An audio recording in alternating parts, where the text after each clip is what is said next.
அழகப்பா பல்கலை சமுதாய வானொலி நேயர்கள் அனைவருக்கும் மகிழ்வான வணக்கங்கள்.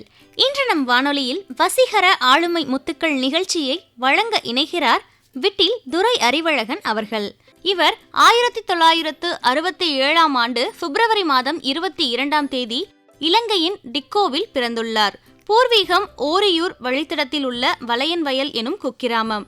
அம்மா இலங்கையைச் சேர்ந்தவர், அப்பா இந்தியா. கல்லூரி காலம் துவங்கி கலை இலக்கிய சிறு பத்திரிகை சூழல் செயல்பாடுகளால் அதிகம் ஈர்க்கப்பட்டவர். 1988 ஆண்டு கல்லூரி இறுதி ஆண்டில் அவர்களுக்காக மற்றும் 1996 சிறகு குழந்தைகள் எனும் சிறுகதை தொகுப்பு நூல்களையும் வெளியிட்டுள்ளார். அதே காலகட்டத்தில் சுருதி, நிழல் போன்ற இலக்கிய அச்சு இதழ்களை நண்பர்களுடன் இணைந்து நடத்தியும் உள்ளார். 90களில் பெரியார் மாவட்டத்து விவசாய மக்களோடு வாழ்ந்த அனுபவத்தை மன ஓசை சிற்றுதழில் கலையாகவும் பதிவாக்கியுள்ளார். தனது முதல் சிறுகதையை 1988 வலம்புரி ஜானை ஆசிரியராக கொண்ட தாய் இதழில் வெளியிட்டுள்ளார். முதல் கவிதையும் அதே ஆண்டில் கோவை ஞானியை ஆசிரியராக கொண்ட நிகழ் எனும் இதழிலும் வெளியிட்டுள்ளார். 2019 ஆண்டு தனபாக்கியத்தோட ரவ நேரம் எனும் வாசிப்பு வழி தொகுப்பு நூலையும், 2020 ஆண்டில் ஸ்னோப்பாவில் அதிசய கடல் ஆகிய சீரார் நாவலையும் வெளியிட்டுள்ளார். அதே ஆண்டில் 17 சீரார் எழுத்தாளர்களின் படைப்புகளையும் தொகுத்து ஒரு ஊர்ல ஒரு நரி எனும் தலைப்பிலும் வெளியிட்டுள்ளார். 2022 பிப்ரவரியில் பன்னவயல் எனும் முதல் நாவல் அன்னம் வெளியீட்டில் வந்துள்ளது. தற்சமயம் மனைவி ஜெயசுதா மற்றும் மகன்கள் கோகுல், சபரியுடன் காரைக்குடியில் வசித்து வருகிறார். தற்போது விட்டில் துரை அறிவழகன் அவர்கள் இணைகிறார். வாங்க நேயர்களே, அவங்க பேசுறத கேட்கலாம். அன்புள்ள அழகப்பா பல்கலை சமுதாய வானொலி நேயர்களுக்கு அன்பான வணக்கங்கள். கடவுள் விடுகிற மூச்சை போல காற்று வீசும் கரிசல்விழி, கருஞ்சாம்பல் மண்பரப்புக்குள் மெல்ல முணங்கும் சிருஷ்டிகரம். இப்படி ஒரு கரிசல் வட்டார நிலம் குறித்து எழுதியுள்ளார் கவிஞர் தேவதச்சன் அவர்கள். கரிசல் எழுத்தின் பிதாமகர், முன்னத்தியர், பீஷ்மர் என்றெல்லாம் புகழப்படும் கதை சொல்லி கீரா என்று அன்புடன் அழைக்கப்படும் கி. ராஜநாராயணன் என்கிற வசீகர ஆளுமை முத்து குறித்துத்தான் உங்களுடன் இன்று நான் பகிர்ந்து கொள்ள இருக்கிறேன். கீரா அவர்கள் நவீன தமிழ் இலக்கியத்தின் தனிச்சிறப்பான கதை சொல்லி மட்டுமல்ல, ஒரு நூற்றாண்டின் சாட்சியமும் ஆவார். வற்றாத ஊற்று நீர் போல் எழுத்து இயக்கத்தை தன் வாழ்க்கையாக கொண்டு வாழ்ந்தவர் கீரா அவர்கள். இன்று சமகாலத்தில் நம் முன் வாழ்ந்து கொண்டிருக்கும் சாகித்ய அகாதமி விருது பெற்ற எஸ். ராமகிருஷ்ணன் அவர்கள் மூத்த எழுத்தாளரான கீரா குறித்து இப்படி சொல்கிறார். கீராவின் கதைகளை படித்த பிறகுதான் மண்ணையும் மனிதர்களையும் எழுதுவது எளிதல்ல என்பதை புரிந்து கொள்ளத் தொடங்கினேன். எஸ்ரா அவர்களின் இந்த வார்த்தைகளில் பொதிந்துள்ள உண்மையை கீரா அவர்களின் எழுத்துக்களை வாசிக்கும் போது நாம் உணர்ந்து கொள்ள முடியும். விளைநிலத்தில் ஊர்ந்து ஊர்ந்து அந்த நிலத்தை மலரச் செய்யும் மண்புழு போல கரிசன் மண்ணின் சகல திசைகளிலும் ஊர்ந்து அதனை எழுத்தாக்கிய படைப்பாளர் கீரா அவர்கள். மஞ்சனத்தி செடியையும் தும்பை நெருஞ்சிகளையும் தவிட்டுக்குருவி, காடை, நாரை, செம்போத்து, கௌதாரி பறவைகளையும் தன் எழுத்துலகில் வெகு இயல்பாக மலரச் செய்தவர் கி. ராஜநாராயணன் அவர்கள். வாழ்வின் எளிய தரிசனங்களை உன்னத வலிமை மிக்க அகதரிசனமாக நமக்கு உருவாக்கி காட்டியவர் இந்த எழுத்தாளுமை. கீரா அவர்களின் படைப்புகளில் கோபல கிராமம் மற்றும் கோபலத்து மக்கள் ஆகிய நாவல்கள் மிகச்சிறப்பான இலக்கிய பதிவுகள் ஆகும். நாட்டார் மரபின் நீட்சியையும் ஒரு சமூகம் வேறு ஊன்றிய சரித்திர நிகழ்வையும் உள்ளடக்கிய வரலாற்று ஆவணங்கள் என்றுதான் மேற்சொன்ன நாவல்களை குறிப்பிட வேண்டும். கரிசல் இலக்கியத்தின் முதல் நடவாக வெளிப்பட்ட கீரா அவர்களின் இயற்பெயர் ராயமங்கல ஸ்ரீ கிருஷ்ணராஜ நாராயண பெருமாள் ராமானுஜம் என்பதாகும்.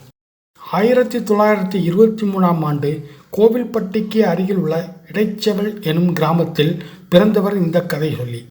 புராணக் கதைகளும் நாட்டார் கதைகளும் கரிசல் மக்களின் துன்பக் கதைகளும் நிரம்பிய படைப்புலகம் இவருடையது. சங்கீத மேதையாக வரவேண்டும் என்கிற தீரா கனவுகளை கொண்டிருந்தவர் கீரா அவர்கள். காலம் அவரை ஒரு அற்புத கதை சொல்லியாக நம்முன் காட்சி பெற வைத்துவிட்டது. இது நம்முடைய பெரும்பேறு என்றுதான் சொல்ல வேண்டும். 1958 கீரா அவர்களுக்குள் ஊற்றெடுத்து பாயத் தொடங்கிய படைப்பூக்கம் அவருடைய இறுதி நாட்கள் வரை பொங்கி பாய்ந்தபடியே இருந்தது. சிறுகதை, நாவல் என அவர் படைத்த படைப்பிலக்கியங்கள் அனைத்திலும் விஞ்சி நிற்பது அவரால் உருவாக்கப்பட்ட நாட்டுப்புற கதைக்களஞ்சியம் எனும் நூலாகும். 1990ஆம் ஆண்டில் சாகித்ய அகாதமி விருதினை பெற்றவர் கீரா அவர்கள். சரஸ்வதி எனும் சிற்றிதழில் தனது முதல் சிறுகதையை எழுதியதன் மூலம் தமிழ் இலக்கிய உலகுக்குள் தன் முகம் காட்டியவர் இந்த ஆளுமை. கரிசல் மண்ணின் ஒவ்வொரு துகள்களையும் தன் சுவாசிப்பில் உள்வாங்கி படைப்பாக உருவாக்கம் செய்த கரிசல் இலக்கியத்தின் பிதாமகன் கீரா அவர்கள். இசை ஞானம் இலையோடிய விவசாயி இவர். கரிசல் வட்டார மண் மற்றும் அந்த மண்ணின் மக்கள் குறித்த வாழ்வியல் பண்பாட்டு ரேகைகளை தன் படைப்புகளில் துல்லியமாக சித்தரித்தவர் இவர். புறவகைய உலகை அசலான கலைவடிவ நேர்த்தியுடன் பின்னக்கூடிய வல்லமையை இயல்பிலேயே பெற்றிருந்தார் இந்த எழுத்தாளுமை. சிவகங்கையில் நான் ஆரம்ப கல்வி பயின்ற நாட்களில் அன்னம் பதிப்பகம் கதிருடன் ஏற்பட்ட நட்பு காரணமாக எனது பெரும் பொழுதுகள் அந்த பதிப்பக வளாகத்திலேயே கழிந்தது. கீரா, நாஞ்சில் நாடன், பாவண்ணன், கோடங்கி, கந்தர்வன் என இலக்கிய ஆளுமைகள் வந்து போன வேடந்தாங்கள் தான் அன்னம் பதிப்பகம். கீராவின் கரிசல் காட்டு கடிதாசி நூலுக்காக ஓவியர் ஆதிமூலம் வரைந்த மருது சகோதரர்கள் மற்றும் கத்தியேந்திய ஐயனார் போன்ற கோட்டியோவியங்களின் மந்திர சொலிப்பு வழியாக என்னுடைய பால்ய நாட்களில் எனக்குள் புகுந்த முதல் இலக்கிய ஆளுமை கீரா எனப்படும் கி. ராஜநாராயணன் அவர்கள். நவீனம் என்ற பெயரில் மேற்கத்திய கோட்பாடுகளின் பல்சக்கரங்களுக்குள் தன் வேட்டி நுனி கூட சிக்கிக்கொள்ளாமல் எளிமையும் அழுத்தமும் இணைந்த விளந்தை எழுத்துக்களுடன் கலை இலக்கிய உலகில் பயணித்தவர் கீரா அவர்கள். கரிசல் காட்டு சம்சாரிகளின் வாழ்வை மிகச்சிறந்த அழகியலுடன் படைப்பாக்க வெளிப்பாடாக கொடுத்த முக்கிய ஆளுமை இவர். கம்பங்காட்டையும் கருஞ்சாம்பல் மண்ணையும் பருத்தி காட்டையும் சில்லிப்பான மொழியில் சொல்லிச் செல்லும் படைப்புகள் இவருடையது. தன் நிலத்தின் வரைபடத்தை முழுமையாக உள்வாங்கி அதன் பண்பாட்டு வேர்களையும் தொன்ம எச்சங்களையும் சித்திரங்களாக்கிய கலை விருட்சம் கி. ராஜநாராயணன் அவர்கள். மார்க்சிய அழகியலும் கரிசல் வட்டார மொழியும் குழந்தை கண் கண்ட உலகில் பார்வையும் முயங்கிய புள்ளியிலிருந்து பிறப்பவை இவரது எழுத்துக்கள். கீராவின் படைப்புலகம் காட்டும் எல்லை கரிசல் வட்டாரம் தமிழ் சமுதாயம் என சுருங்கிவிடாமல் சர்வதேச பரிமாணம் காட்டுபவைகள். 1959இல் தாமரை இதழில் வெளியான கி. ராஜநாராயணனின் சிறுகதை கதவு ஆகும். அன்று தொடங்கிய குழந்தைகளின் கதவாட்ட மனோபாவத்தை தனக்குள் தன்னுடைய இறுதி நாள் வரை சுமந்து வாழ்ந்தவர் கி. ராஜநாராயணன் அவர்கள். கதவு சிறுகதை நெடுகிலும் பனை ஓலை நரம்புகளில் ஒட்டியிருக்கும் சாமைகளின் அசைவாக குழந்தைகளின் குதூகலத்தையும் கரிசல் நிறத்து சம்சாரிகளின் கஷ்ட ஜீவனத்தையும் நாம் உணர முடியும். சம்சாரிகளின் இருமை வாழ்க்கையையும் கலையின் அழகியல் சாரத்துடன் வெளிப்படுத்த தெரிந்தவர் கீரா அவர்கள். கடுங்கோடையில் தலைக்கு மேல் முகட்டுக்கம்பில் தலைகீழாக கட்டி தொங்கவிடப்பட்ட சேவல் ஒன்றின் ரெக்கைடைப்பில் எழும் காற்றின் சொகத்தை கொடுப்பவை இவரது எழுத்துக்கள். சிறுகதை, நாவல், கட்டுரை, வட்டார சொல்லகராதி எனும் பொக்கிஷங்களையும் தாண்டி கடித இலக்கியம் எனும் இலக்கிய வகைப்பாட்டையும் தமிழுக்கு கொடுத்தவர் கீரா அவர்கள். ஒரு குறிப்பிட்ட கருத்தாக்கத்தை எடுத்துக்கொண்டு அதற்கு முன்னும் பின்னுமான காலங்களில் பயணித்து கதை சொல்லும் நுட்பம் கைவரப்பெற்றவர் இவர். 80களில் எனது பள்ளி நாட்களில் நான் பார்த்த வசீகரம் சிறிதும் குறையாமல் தனது இறுதி நாட்களில் புதுச்சேரியில் வசித்த போதும் காட்சியளித்தவர் கீரா அவர்கள்.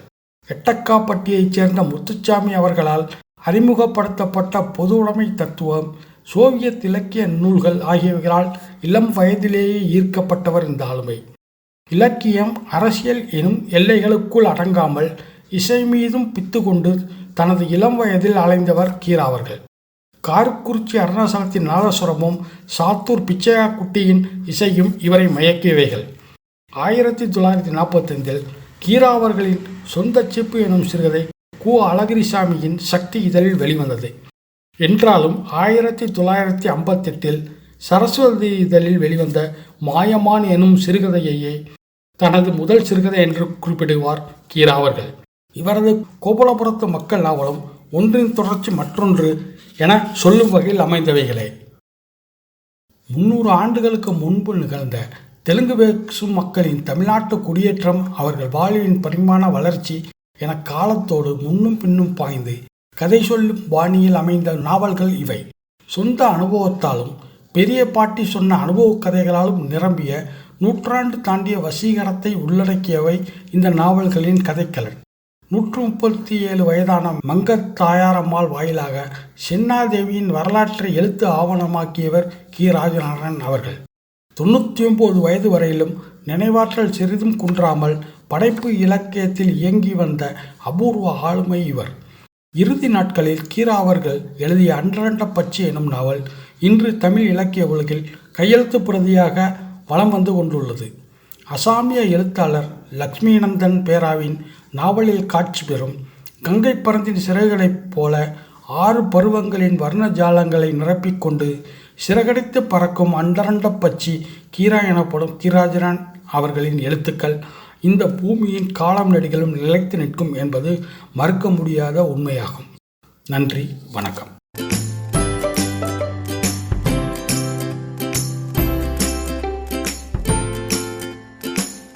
நம்ம எல்லாரும் தொடர்ந்து இணைந்திருப்பது அழகப்பா பல்கலை சமுதாய வானொலி. இது வசீகர ஆளுமை முத்துக்கள் நிகழ்ச்சி. இந்த நிகழ்ச்சியில இன்று கீரா என்று மக்களால் அன்போடு அழைக்கப்படும் கதை சொல்லி கி. ராஜநாராயணன் அவர்களை பற்றிய பல சுவாரஸ்யமான தகவல்களை கேட்டு ரசிச்சோம். இந்த நிகழ்ச்சியை நம்ம கூட பகிர்ந்துகிட்ட விட்டில் துரை அறிவழகன் அவர்களுக்கு நம்ம அழகப்பா பல்கலை சமுதாய வானொலியின் நன்றிகள். தொடர்ந்து ஒவ்வொரு வாரமும் ஒவ்வொரு வசீகர ஆளுமை முத்துக்களை நம்ம அறிமுகப்படுத்த போறோம். அதே மாதிரி இந்த நிகழ்ச்சி பற்றிய கருத்துக்கள், பின்னூட்டங்கள் நீங்க ஏதேனும் பகிரணும் விரும்புனீங்கன்னா மறக்காம நம்ம அழகப்பா பல்கலை சமுதாய வானொலியின் மின்னஞ்சல் முகவரி comradio@alagappauniversity.ac.in அப்படிங்கிற மின்னஞ்சல் முகவரிக்கு உங்களுடைய கருத்துக்களை அனுப்புங்க. இந்த நிகழ்ச்சியை நம்ம அழகப்பா பல்கலை சமுதாய வானொலி மற்றும் அழகப்பா பல்கலைக்கழகத்தின் இன்டர்நெட் ரேடியோ, ஸ்பாட்டிஃபை, கூகுள் பாட்காஸ்ட்லயுமே கேட்கலாம். நன்றி நேயர்களே.